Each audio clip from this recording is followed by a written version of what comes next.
held her in his arms, but now, stark reality pushed that memory out of his head as if it were nothing more than a daydream.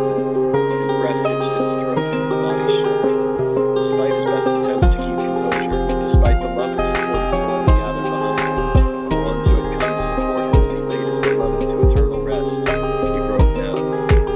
Cries of anguish pierced the air, and Hector sunk to his knees. The bouquet fell from his hand, the flowers scattered. The harsh wind began to tear the petals, ripping them from their stems as the cruel winds of fate had ripped her away from him. His heartache knew no bounds, for his heart and mind finally agreed to see the situation for what it was. She was lost to him, and nothing he could do or say would change it. The apartment was silent. Oh, sorry. Going into story number 2 now. The apartment was silent, save for the soft hum of the refrigerator and the distant echo of traffic outside.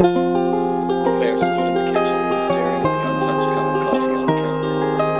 Her fingers hovered over the handle, but she couldn't bring herself to lift it. It had been a year since he left, but the absence still lingered like a shadow in every corner of the room. She could still hear his laugh, still feel the warmth of his hand brushing hers in the mornings. But today, it felt like that warmth had been replaced by a coldness that settled deep in her bones. She glanced at the calendar on the wall. The date had circled in red, a reminder of the anniversary of his departure. She had promised herself she wouldn't mourn today. She would move forward, let go of the past.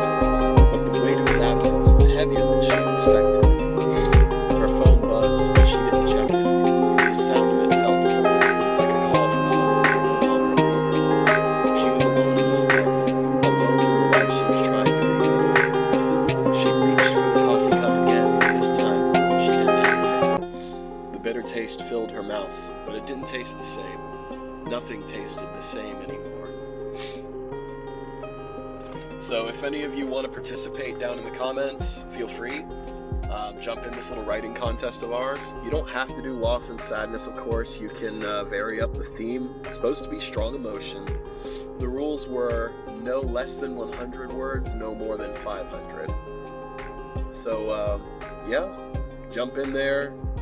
Maybe give a personal verdict on which story won, number 1 or number 2. And thanks for watching.